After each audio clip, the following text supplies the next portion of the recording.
Hey, everybody, welcome to Love and Relo, the voice of the relocation industry. I am your host, Ben Cross. It is Pride Week here on Love and Relo, and we are going to be digging in and understanding each other and hopefully leaving with new perspectives and a lot of friendships. I'm really excited about it. I'm super blessed and honored to be here with Rachel Peterson, immigration expert from PWC Brazil and former co-expat personally. Hi, Rachel. How are you? Hello, hi, I'm good, and you? I'm very well. Thank you very much. And Kayo Albuquerque, the founder of Global Mobility Academy. Kayo, how are you doing today?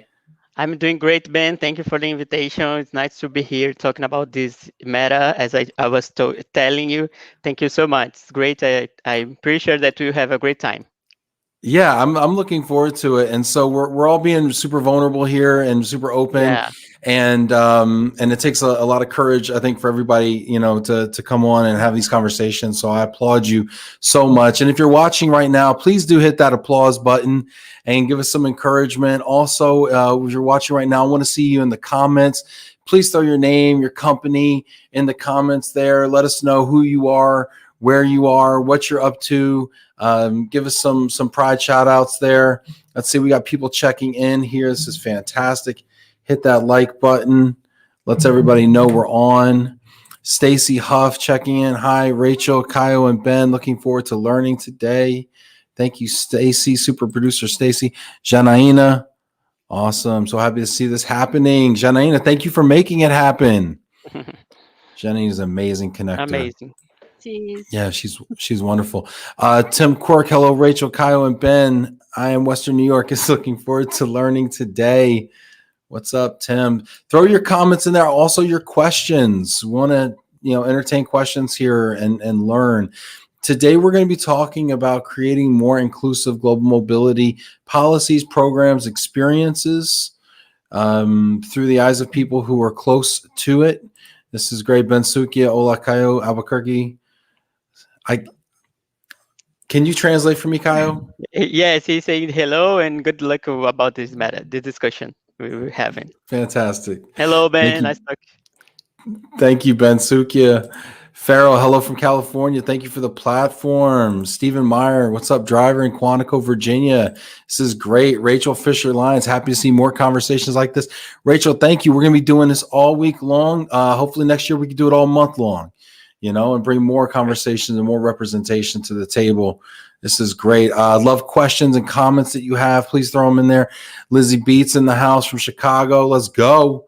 What's up, Lizzie Beats? If you don't follow Lizzie on if you don't follow Liz on Facebook, you should. Sometimes the lives on the weekend get lit. That's what's up. Sharon, happy Monday from Express Corporate Housing. That's awesome. Brazil and diversity in the same screen just makes me so happy and proud.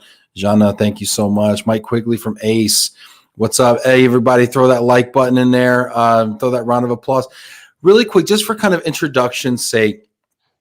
Kayo, tell me a little bit more about yourself and Global Mobility Academy. Great. Global Mobility Academy. First of all, I'm Kayo. I'm a gay black person from north of Brazil. People from Brazil must understand what it means. And I'm working now as a founder of Global Mobility Academy. I was writing some bullet points and I wrote something like this. It's an initiative of people unsatisfied with the status quo. We want to see more diversity and inclusion in the global mobility field. On the lectures, on the events, it's something that I miss. Black people, gay people talking about their experiences is something that's real. We are here and we want to be listened. And Global Mobility Academy started to fill this gap actually in our field because we needed to be listen. Actually, people need to understand our experience and also how the global mobility policies could be changed, could be adapted to our experience. And that's really important for us, and also financial accessible for people that needed to start in the global mobility field. You know that it's really hard to find a global mobility course that's financial accessible. Global Mobility Academy arrived actually to bring this up. Thank you for the I opportunity want to, again. yeah, of course. Thank you, Kyle. And I want to touch on all of those bullet points and really kind of dig into all those bullet points. I want to give Rachel an opportunity to kind of introduce herself. Rachel, tell us a little bit about yourself and your story too, if you don't mind. Hi, hello, guys.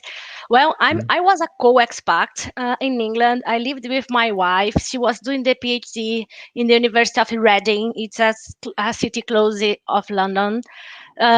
We went there. We were there from 2014 until 2018. We are back to Brazil, and I guess it was unique and completely out of blue for us.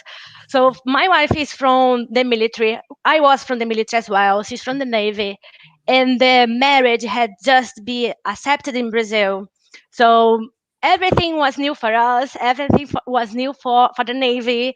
But I guess we managed at the end of the day, but we didn't really have any support. We had to do everything on our own.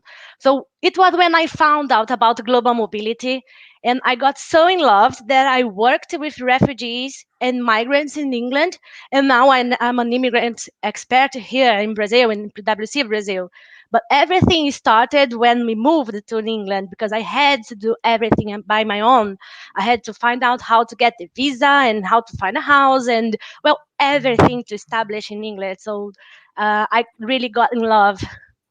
Did you? So Rachel, thank you so much for sharing that. Did you not have support like from a relocation management company or No, anything like that? Did that not exist for you?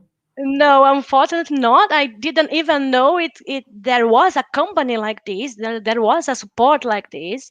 So we had to do everything by our own. The only thing the Navy does, so they provide you the allowances, but even the amount of the allowance we are not sure. They just say, I'm giving this amount and it's up to you. You do everything you want or you need to do.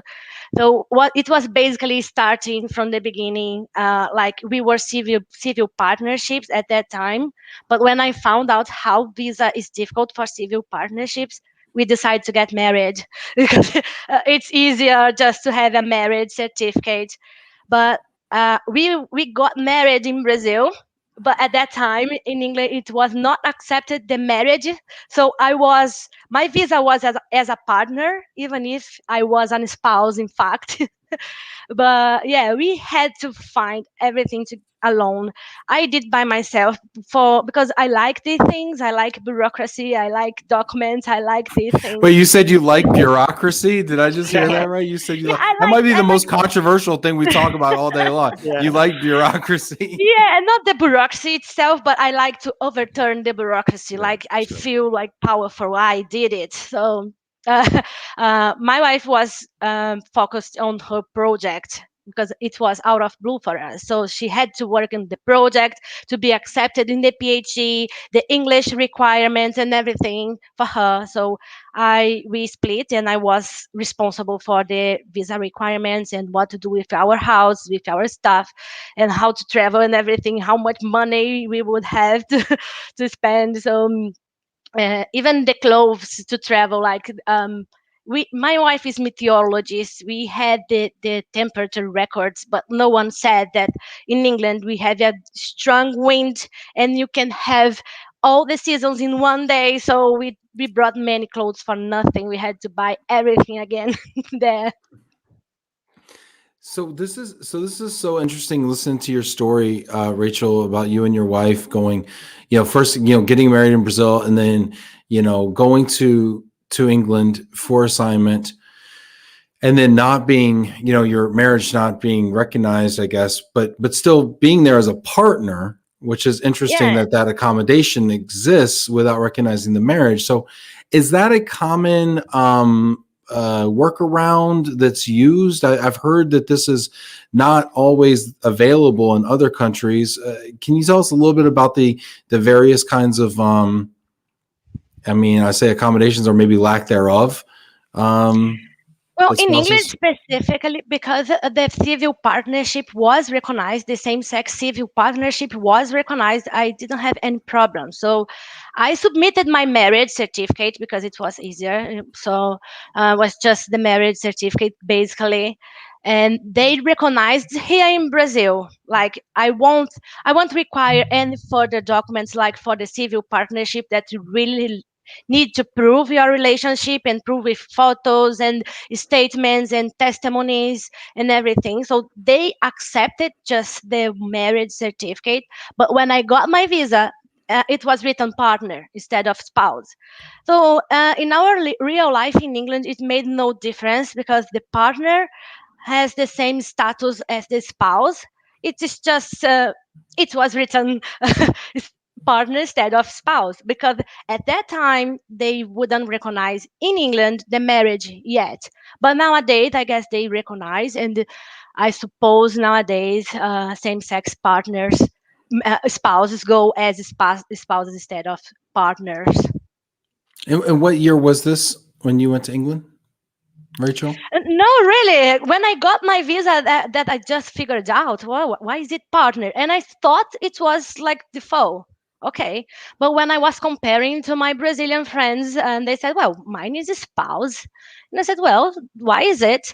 But then talking with some British friends, they said, well, because the same sex marriage in England it's new. I guess it was 2014 when I was moving, and the Okay, visa we did 2014. before or something like this. And everyone got surprised that we married in Brazil. No one, people thought that we married in England. Like we went to England and married there because Brazil is not allowed, but in fact we married in Brazil.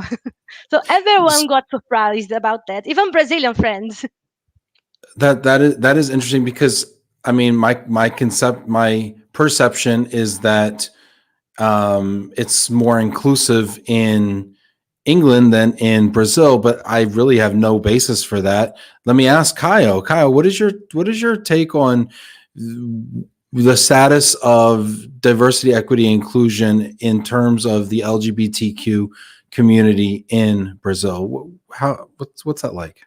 So Actually, I was thinking about this before we start, and I'm pretty sure we need to start here in Brazil with a mindset of we need to begin to think about it because talking with people I'm working in a startup and talking. This is my environment, startups and companies, and people when talking about LGBTQ communities. Issues in the global mobility policies, it's something that doesn't not exist. It's something that they don't discuss. It's something that is not included. So it's better for us as companies to understand it, to put the mindset of we must start talking about this, understand the real scenario we are facing before applying any kind of changes. When I was listening to Rachel, I was thinking, wow, I'm building empathy here because I didn't understand how the co-expat had so much to think about it and how it would go. It's something that global mobility professionals must carry out, must understand, build empathy for LGBTQ communities, and it starts by the knowledge, by talking, by opening space for those people to talk. And if you have a company of a relocation company, if you have an immigration company, you must be ready to talk about visa for those people, for us actually. You must be aware of countries that are not safe for us to live because when we are talking about LGBTQ communities, we are also talking about safety.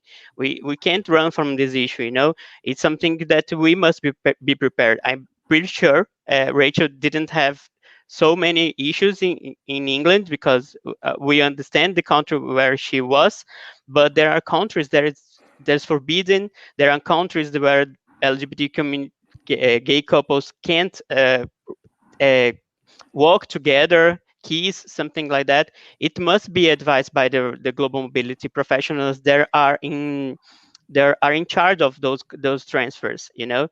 For me in Brazil, we really need to start the mindset of let's talk about it, let's build empathy before we apply any kind of changes. It's so much important to find allies. Thank you, Ben, Jana, and also Love and Reload team, because you are allies in this matter, and by providing this kind of conversation here today, it's something that practical that you are doing that can change everything. Listen to Rachel's story, listen my communicate my actually what I'm talking here, can start the global mobility professionals to think about this and actually again start to build empathy. Yeah, and Can I I add love those something? comments. And yeah, So, Rachel, that sounds great. And leave your comments and support in the comments for us. I want to get to all of them. I see Vinny and Elizabeth and Richard and everybody coming in. I just want to give everybody shout outs for being here, being part of the conversation. Go ahead, Rachel. no, it's so important what Kayo is saying, because we would never move to a country that we were not allowed. So this is a very important issue to consider when considering an expatriation, because uh, it was the first research I did. Are we allowed to be together in England? Yes, we are. So okay, let's go. And also in the country of your origin, it's also important. Like she's from the Navy. My wife is from the Navy. So it was some months before that the marriage was recognized. Before this, the Navy wouldn't recognize us as a family. So if it wasn't from the Navy, we wouldn't, of course, travel together. So we wouldn't consider this either. So both ways are extremely important. What Kayo is raising here, like to be safe, to be recognized, and not only because some countries it is forbidden and it's a criminal offense, but some countries are not, but we are not safe either. So we like to travel abroad a lot, and we like to know different countries, but by internal rules we don't travel to countries that we are not allowed.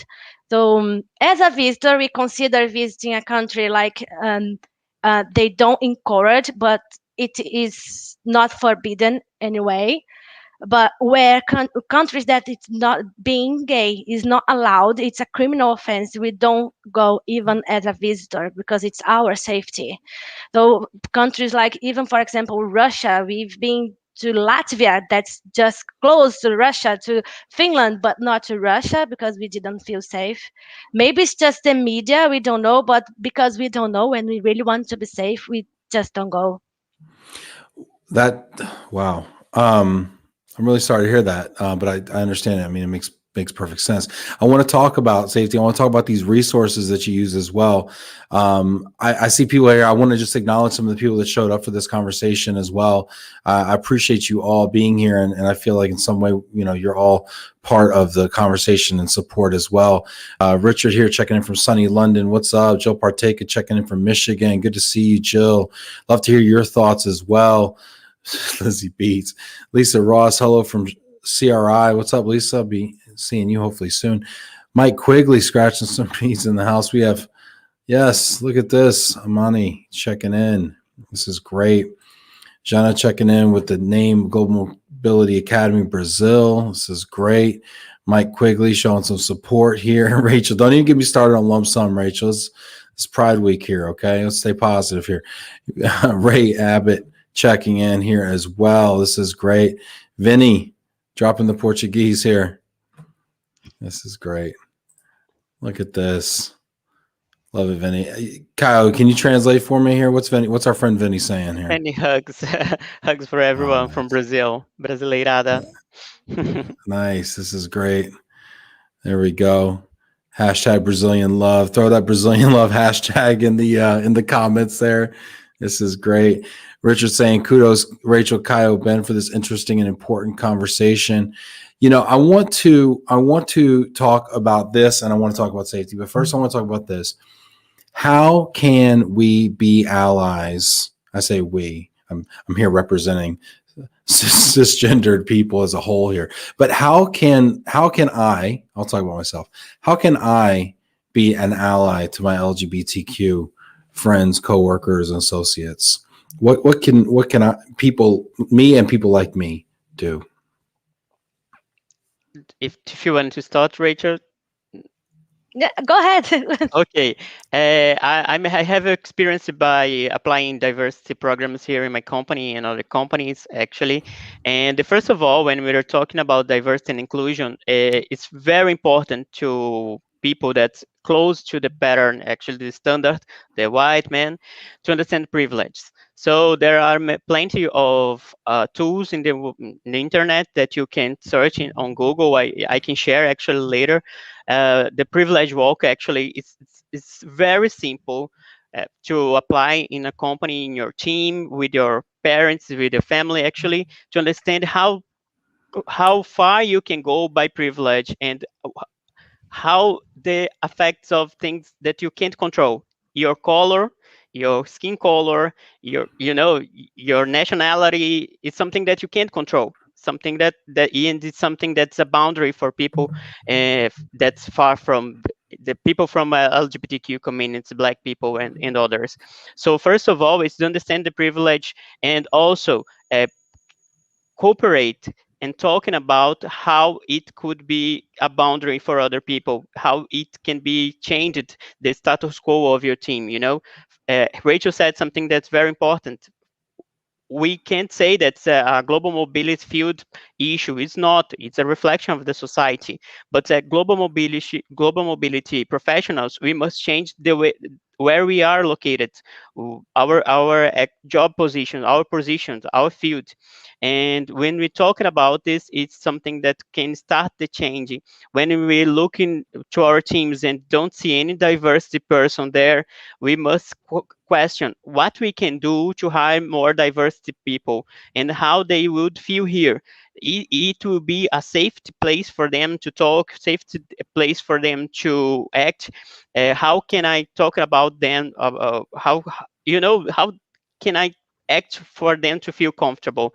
This is very important. I can share later. The privilege walk is something that's real mindset change, because when we understand that there are things that are built in the society that you can't actually have control, but you can change by talking, by acting in some very simple ways.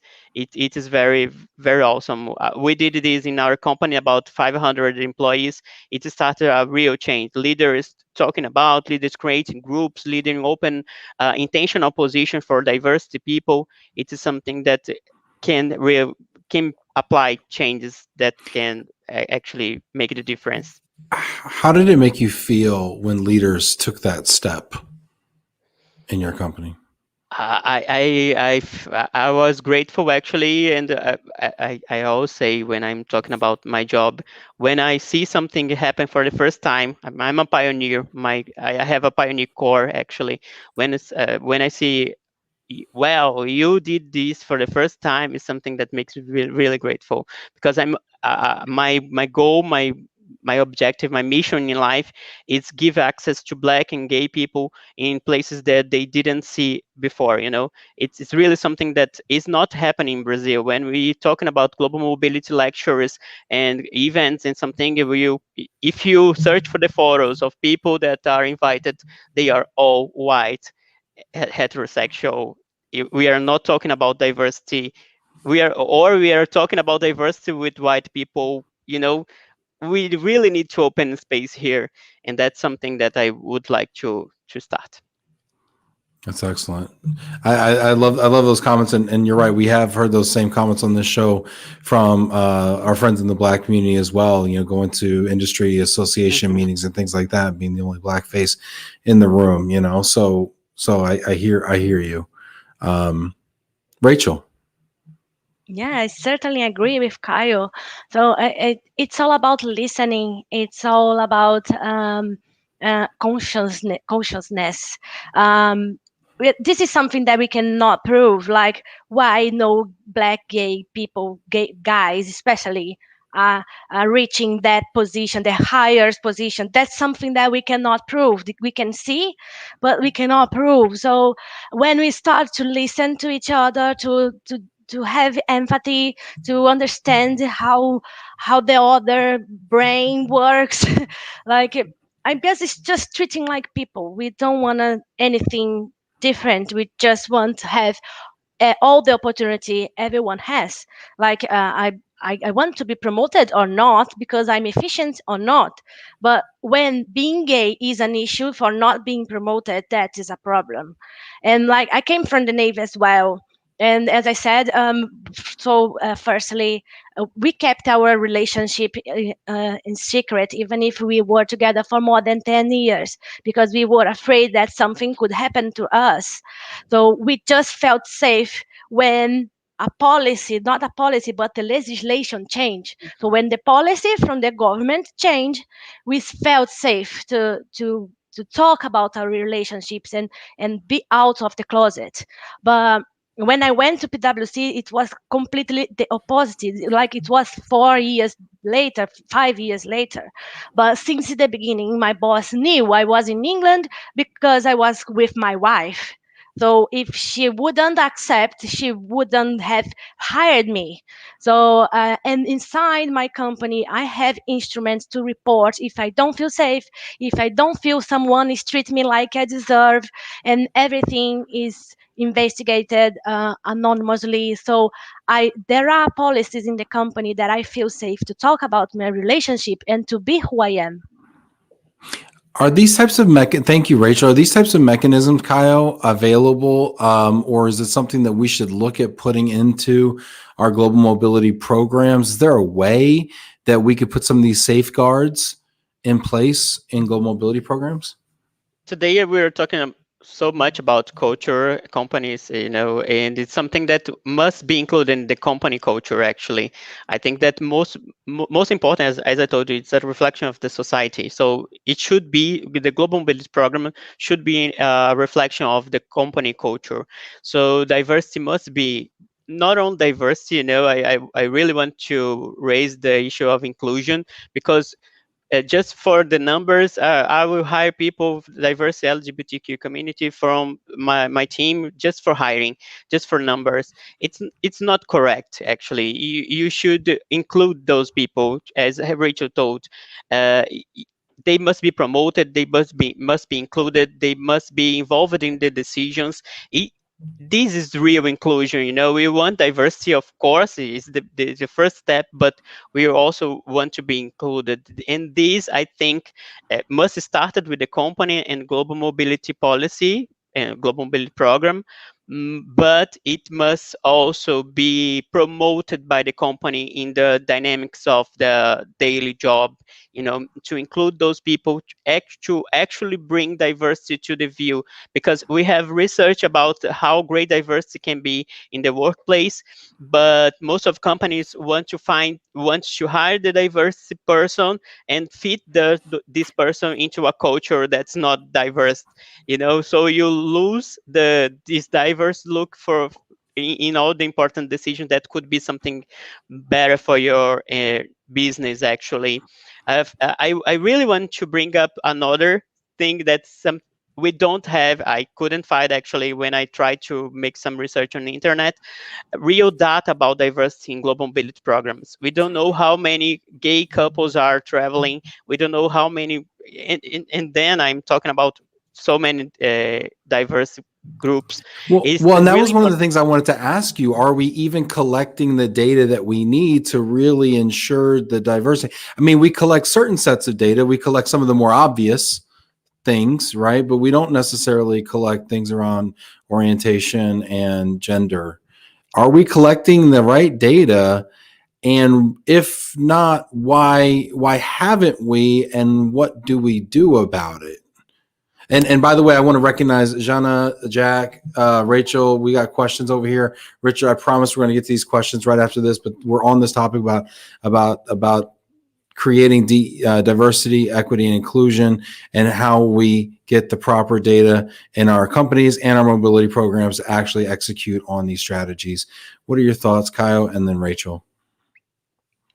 When I made this research, I found great research and how can I say, so reports, actually, after the research globally. assigned, but I didn't find any kind of material about LGBTQ community diversity information. Actually, it's something that I would invite you, Ben, and Rachel, and everyone that is listening, that are listening to us, to start this research. Actually, to understand how is the scenario around the world about diversity, and also collect stories like the Rachel's, like Rachel's, because we need to build empathy really by numbers to understand that we need to improve diversity in our global mobility programs, but also understand their experience. We can't forget that all global mobility is all about people, and LGBT community it's a fact. We are people, and we have our differences, and it must be heard. It must be knowledge. People must know about it. Yeah, I'm going to ask. Go ahead, Rachel. I guess Please. the numbers issue is a difficult issue because the thing is, not everyone is comfortable to just be out of the closet. So it's we won't really have the real numbers because maybe there is someone that just cannot say, they just don't feel comfortable, they are not willing to share this information for some reason at all. So it's complicated, especially when they've been through experiences, through hard experiences. So I had this problem when I worked with refugees, because some refugees were refugees because they were LGBTQI. So, how to prove you are gay? You have no document to prove you are gay. You need to give your own statement. And how to make a person coming from a country that is a taboo. There are lots of stigmas over gay people, and how to make them speak freely, because they have to, otherwise they won't be recognized as refugees. So, but even in soft place like Brazil or everywhere else, not everyone is comfortable. So it's difficult to have a real number. Yeah, there's other. I would agree with you, and I mean, just to further complicate things, is the idea that sexuality and I guess maybe gender are kind of more of a spectrum and less binary, right? And then so then okay, how do you quantify? So then we have Elizabeth. Great question, Elizabeth.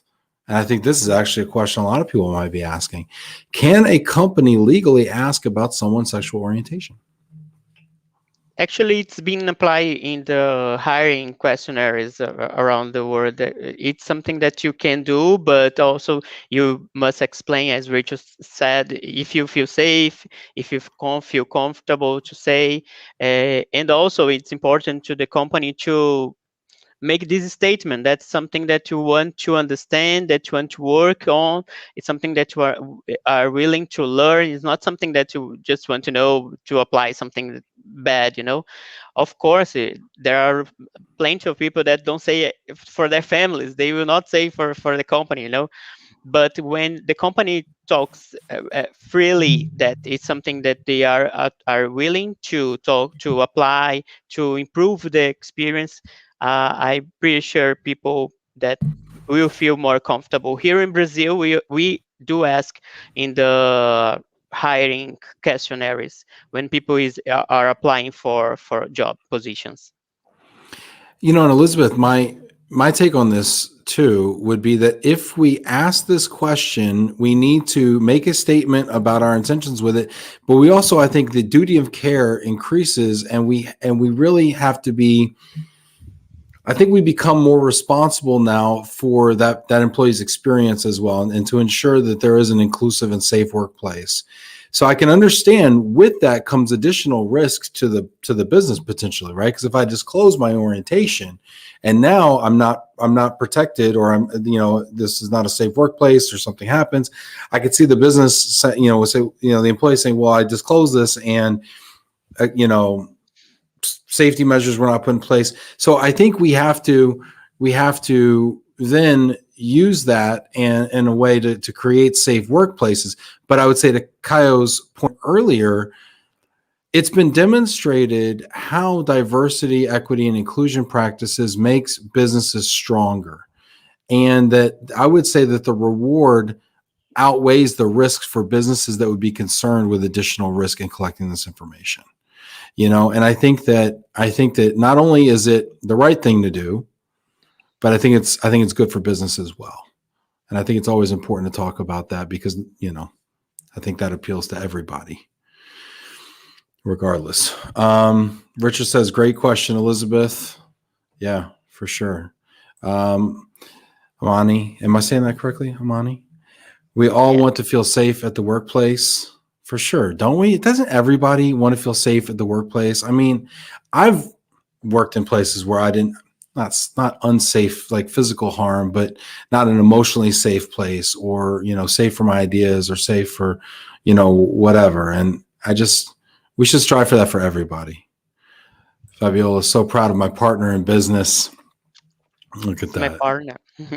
That's awesome. That's fantastic. There are a couple more questions. Keep these questions and comments coming. Show some support here in the comments as well. Love it. Hit that little green applause button too. Give our panelists, Rachel and Kayo, kind of a little virtual round of applause. This is Kayo's first interview in English.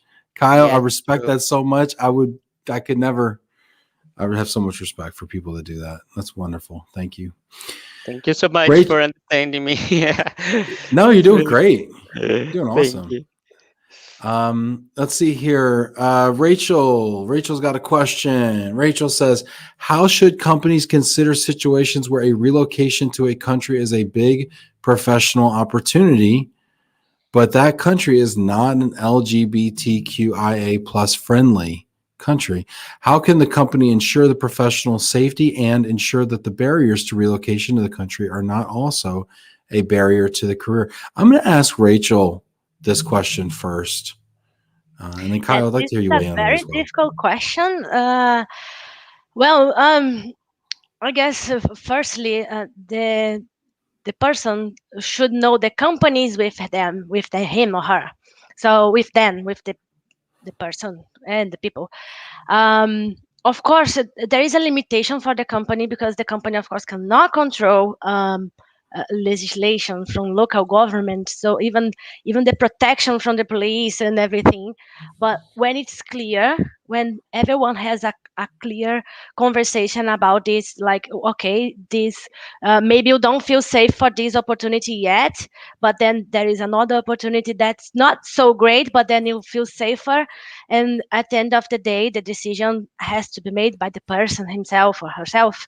And then just like really, I wouldn't go, I wouldn't consider, because it's very important for me. I had to fight a lot in my own country to be who I am today. I had to hide a lot to accept to be in someone's country. Don't matter. It doesn't matter that it's a very good opportunity for my career, but my personal life is more important than my career at this point. So I wouldn't consider, but I guess when you are clear with the person and you leave, you make all the risks and everything, all the gains, the person can decide. Yeah, Rachel, I mean, what you're saying makes so much sense. And obviously, we work in order to have a better life. So if we go somewhere where we can't have the life that we want to have, what's the point of working, right? Or no amount of Yes. money really makes that okay. But now I want to take the other element of this question, Kayo.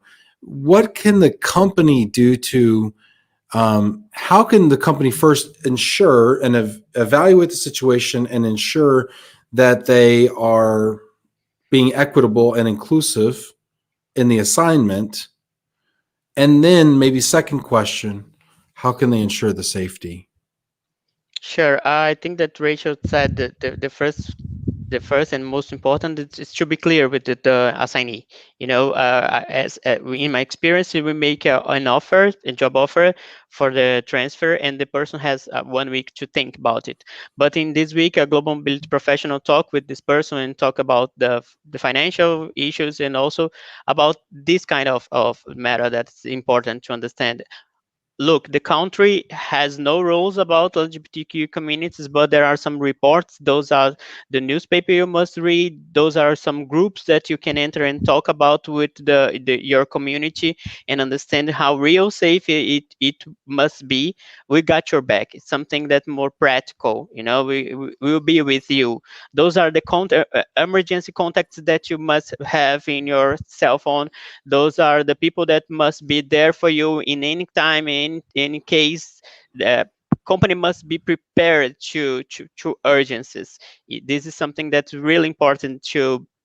I would feel very safety if the company says to me, okay, it's really not safety. It's a great opportunity. You are the person we want there to complete the job. But if you feel comfortable, if you feel that you can accomplish this, with this is a lawyer that you can call, this is a safety company that you can call, we'll be there for you anytime. This is something that company can be practical about it.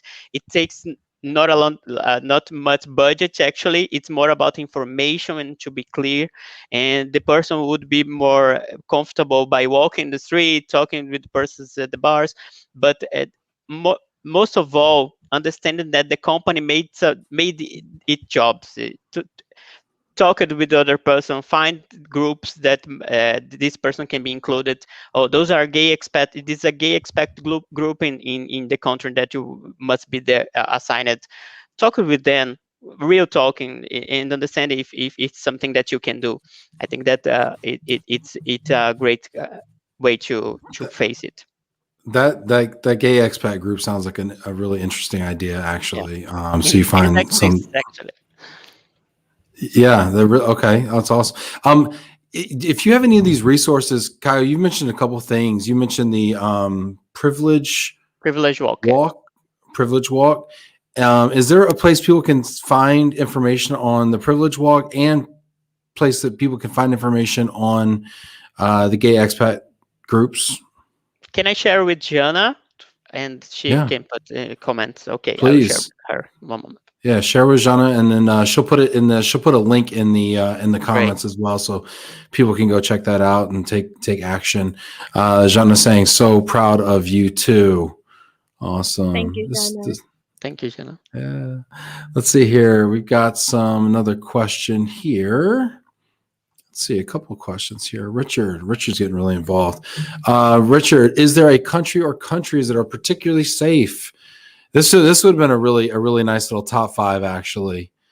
Top 5 countries that are particularly safe, that you say, you know what, sign me up. I want to go there because that's a great place to be a gay expat. Well, I felt safe in England. I never felt unsafe there. I not only in England but in the UK as a whole. I had all the support from the university, from my colleagues, from my job, and everywhere. So I never felt unsafe there. Yeah. Anywhere else? Anywhere else maybe that you have been or haven't lived, but maybe you visited, places that you say are, especially inclusive. Not only safe. I mean, safe is kind of like, gosh, I hope they're safe, right? I mean, maybe like just more inclusive, where it's like, hey, this feels almost like home. This feels like I have community here. Any places like that stand out there that you've heard of that you want to shout out? Well, it's hard to say because I've been there as a visitor. So as a visitor is different than living there. So nowadays I feel better in Brazil. So I use it to feel unsafe, but no, it's not ideal. I mean, it's not ideal yet. There are lots of prejudice, but because the legislation accepts, it's different now. And even for my family, when the state itself recognize my family as a family, my family, like my mother and parents and cousins, they started to recognize my family as a family. Even if for my own family, we are a family since first day. Wow, interesting. It's so interesting that with the states change, your family changed. You would, yeah, Yeah. that's interesting. Yeah, not Now, my does that have to family do with more for of a me, hierarchical but culture, how or people see my family. Yes, oh, for how people for see your us, family? for us there was no difference. For us, we are family since day one, as I said. But Okay, how okay, people see my family, how they treat my family as a family, it made difference. understood. Okay. Well, Jana asked that question specifically. How safe do you both feel in Brazil? Is it a safe country for LGBTQIA plus community? Kayo, what are your thoughts as a black man who's gay in Yeah, I can't. Brazil? I was living in north of Brazil in Manaus, and it was not safe. Then I changed and I moved actually to the south. Florianopolis is a real gay friendly city known in Brazil, but sadly we are facing some violence here. We did have a real bad and disturbing case of homophobia, and it is disturbing because it's a city that it is known by being gay friendly, and we had a very bad case. So, but most of all, I feel safe here. It depends of the region in Brazil you are in the city actually, but I'm afraid we are facing a scenario, political scenario that's not that does not give us high hopes for now. We are facing battles every day here. Hmm. Sorry to hear that. Jack Champel, hi everyone. What's up, Jack? Love to know what your thoughts are as a corporate practitioner. What are you seeing or doing to make sure that policies are inclusive? Which is a great segue to Fabiola's question. Fabiola, how can a company be more inclusive in the policies for expats, considering the terms used, the coverage of benefits, not only the visa? I'm going to start, Kyle. I know this one's up your alley here, but I'm going to start with Rachel first, No problem. as a former co-expat herself. Rachel, imagine that you had a fully managed relocation. Yeah. And imagine that as an immigration kind of expert now. What are ways that you could imagine companies could be more inclusive in their policies and terms and benefits? Well, for me particularly, I just want to be treated equally. I don't want anything else. So even the few support we had when we moved, I was just amazed when I thought, because I was not used it, I was just amazed when I thought something happened that would happen to a straight couple. So, for example, we were invited for a party because Flavia was in the attaché, in the Brazilian attaché in London. So when there were parties in the Brazilian embassy, she was invited, and me as well. So I kept the invitation because it was something completely new for me. It's just a piece of paper, but it says Flavia and family and partner and spouse. So in Portuguese, of course. So it was Flavia and wife. So I kept the invitation because everything we want is to be treated equally. So if you provide the same benefits, doesn't matter how the family is, or the numbers of the family, or if it's a straight couple or not. So if you treat equally, it's already more than enough. Well, at least for me. Rachel, real quick, how did that make you feel when you saw Flavia and wife on that invitation? Uh, I felt really happy, like because and fresh, like it's a new beginning, it's a new road. We would never imagine it from the Navy. Like we really had to keep our relationship in secret in the beginning.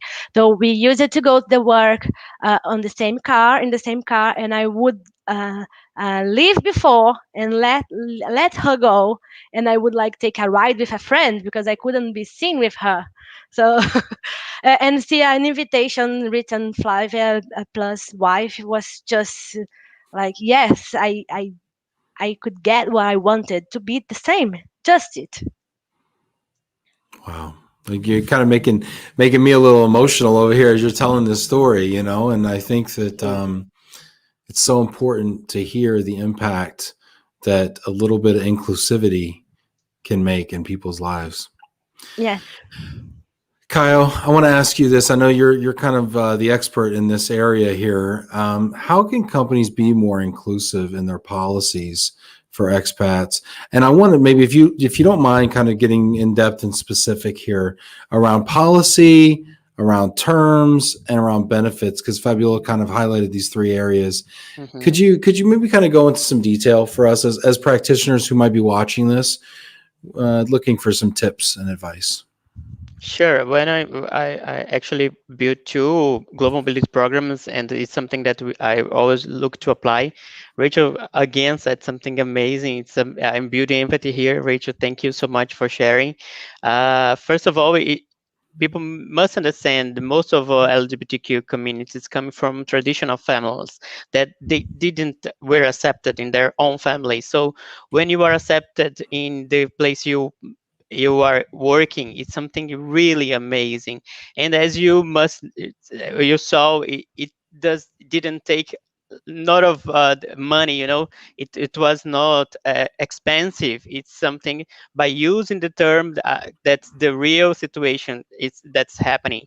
Acceptance is something very simple actually.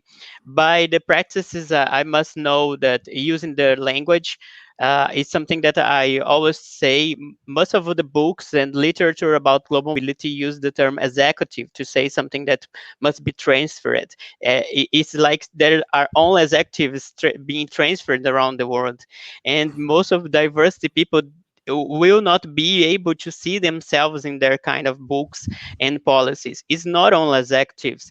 We are women and men. We are different people that must be included, and try to find a term that includes everyone, that are not only are executive with his spouse. There are executives with husbands, and it's something that I'm trying to apply here when I talk with examples. When we talk about transfers to, I'm giving training to the hiring people. When I give examples, I always give examples with a single partner, a single person with a pet, a gay couple, because they need to understand that they are there, and those kind of people are arriving to the transferees. They are new assignees. So first of all, taking consideration about the terms you are using in your global mobility policy, in the documents you share with the assignee. It's something that must be make all the difference, as you saw by Rachel story actually. And how can I say the benefits? We were talking about this in our global mobility for startups groups, and we understood that are some kind of allowances, and also maternity leaves and something like that, that must be adapted to gay couples and must be included. It's something that you assure that they can be benefited also with with reducing bureaucracy. You don't need to present all the documents to prove that you are in a gay couple, because if you are a gay couple, it's not that something it must take courage to say it's when your company brings up the needing the bureaucracy to prove this. It's something that's really harsh, and we don't like actually. It's something that make us feel not accepted. So first of all, be simple, look into your global mobility policy, be more inclusive in your language, and the benefits like this, and this must make really great difference. And Kayo is saying something very important. Like when you show it is important for you, what is important for the expat, you are showing empathy. So it doesn't matter if it's your partner, your dog, or your house, so your goods, but try to understand what is it important for you. So that's important for me, and we are treating like the priority. So I guess this way you can connect with the expat. Sure. Yeah, I love these examples, and as a leader of a new company, I'm fortunate that as I'm starting my company, I can create an inclusive environment from day one. It's amazing. However, when there's leaders out there who have inherited companies or whatever, right, and there's a legacy of policies that haven't always been inclusive, sometimes to acknowledge a change means to also acknowledge, unfortunately, that they haven't always been that way. And I think that this is one of the things that holds a lot of leaders back from taking the lead on these things, right? Because it's almost to open up to liability or criticism or whatever for things that you've done in the past, and to almost kind of say, hey, I'm sorry, we weren't always our best, and we're going to be better. And that takes a lot of courage. And so I would hope that if you're a leader watching this now, and you think that this is an area for improvement in your organization, I would hope to inspire you to say it's okay. It's okay to try to be better than you were yesterday, and it's a little vulnerable. But if you lead with empathy, and you show that you care, and you take these simple steps, and I think that also Kayo has provided some phenomenal resources here as well in the links here. Thank you, Jenna, for linking here to the Privilege Walk game, as well as there's some diversity, inclusiveness, 9 ways to advance LGBT policy throughout the global organizations, as well as this Washington Post guide how gender neutral language is developing around the world. Anyway, these are some phenomenal resources. Kyle or Rachel, are there other resources that you would encourage people to go out and check out? If not, that's fine. But I mean, you provided a lot. Actually, No, let's something talk that really about it. happened, something that really helped me to build empathy, because I had to build empathy because I worked with refugees and vulnerable women. Two tools that really helped me. One was nonviolent communication from Marshall Rosenberg. It really helped me, and also mediation in general. So I was working also as a community mediation, just to understand how it works, because it really impacts in refugee communities. So it's just a lack of communication at the end of the day. So those two tools really helped me. Wonderful. That's awesome.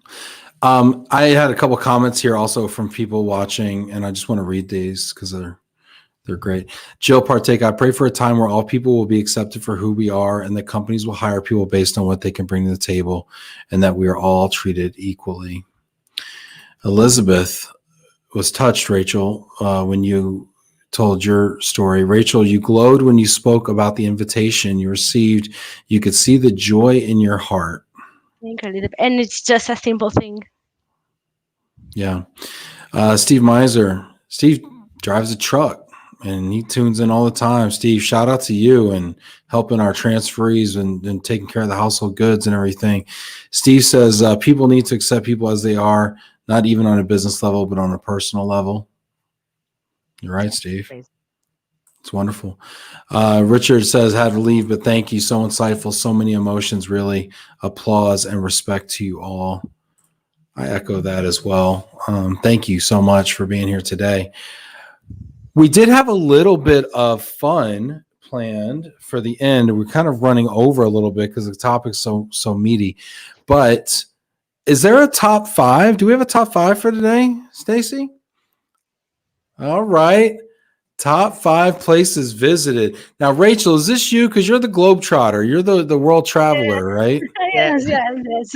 Okay. Yeah. I love it. So my So- number 5 Yeah. What's your number 5? was Natal here in Brazil. It's in the northeast of Brazil. I really love it. The dunes and the beaches. People are so friendly. So I really love to be there. Natal. Okay. See, I've not even heard of Natal. You should Now, go there. let me ask you though. So I got Kayo over here. Kayo, have you been to Natal? No, actually, I never visited the northeast of Brazil, but I saw the pictures and something that I really plan to do in Natal. It's amazing pictures and people and food. Amazing. Yeah. Nice. All right. Awesome. Let's see. Number 4. Number 4 is Japan. Well, Japan is immaculate. Everything is in the right place and clean, and it's different. Well, the word to define Japan is immaculate. So it's a very different experience. I love it. Wow. That's awesome. Hold on. Number 4. Hold on a second.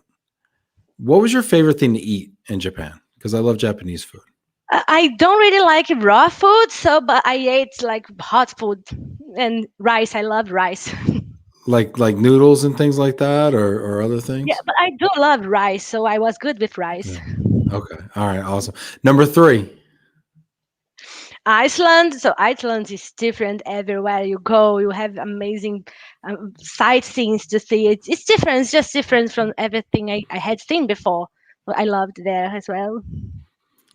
Nice. Did you see volcanoes? Uh, we went to Blue Lagoon, but not the volcanoes. Okay. Nice. The geothermal stuff. Yeah. Number 2. The Aurora Borealis in Norway is something out of this world. It's something that I cannot describe. It's you need to see it with your own eyes. Nice. These, I think, Northern Lights, we call them here in the U.S., and you can see them up in Alaska, Canada. Very Yeah, cool. That sounds amazing. you're right. Number 1. Well, number one is Disney World. It's just because it's a child dream. So it was the first international travel I did, and was my dream as since I was a child. So even today when I talk about this trip, I get emotional because it was something that I really wanted. So it's number Wow. one.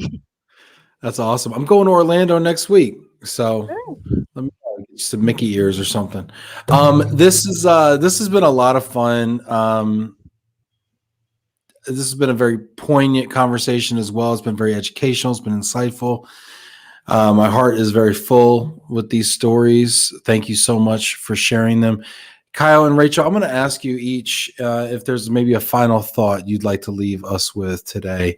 Kayo, is there something we should be thinking about? Actually, I was remember here about a sentence from Game of Thrones. No, actually, it's House of Cards that the president says, "I don't want to be famous. I want to be relevant." And I think that's something that must be a mindset of a global mobility professional, to be relevant in the workplace, because it changes lives. You handle people lives, and it's very important. It's something that you must understand when you are designing a policy, when you are talking with people. Before, take a breath, remember there are a person completely different of you in the other side, and I think that it must change all the relation you must have, or the call and the meeting. It's everything that be relevant. It's something that you should do. Thank you so much again Awesome. for the invitation, Ben. Thank you. Love it. Fabiola says, loving this, so relevant, so important. Rachel, is there something you'd like us to be thinking about? Yeah, I absolutely agree with Kyle. Working with people is just being a person and treating everyone like you would like to be treated. So everyone has the same needs, and everyone has the same fears. So on the other side of the laptop, or well, whatever, on the other side of the line, they will have someone fearing something with the same anxiety that you feel, with the same fears and happiness and needs that you also feel. So when you recognize yourself as a person and as a human being, you can recognize the others as human being as well. Yeah, no, that's right, and I hope that these stories continue to do that for people. I think that sometimes when we talk about differences, it's really just the existence of a lack of familiarity, and not necessarily too much real difference, just a lack of familiarity. And these stories have really resonated with us. I can tell just by the comments, people saying, "Love that, Kayo." People were just blown away how great this was and everything. So thank you so much, Kayo. Thank you so much, Rachel. It's been Thank you, wonderful. guys. And thank you all for being here today. This is the first talk of many this week where we're going to be receiving insights from our LGBTQ We did it, Rachel. friends. We did it. You did. Thank you, Round of everyone, applause for being for Great. each so of you. positive. Thanks for everybody that got into the comments too. Thank you for hearing, for letting your voice be heard. Thank you for asking, amazing questions. This is great. Appreciate all the Portuguese. I think. Thank you, Jana, Vinny, everybody, Ben Sukia. This is great. Jackie, giving you a shout out as well. Hit that like button if you haven't done so already. And we will see you tomorrow. Happy Pride Month. Take care, everybody.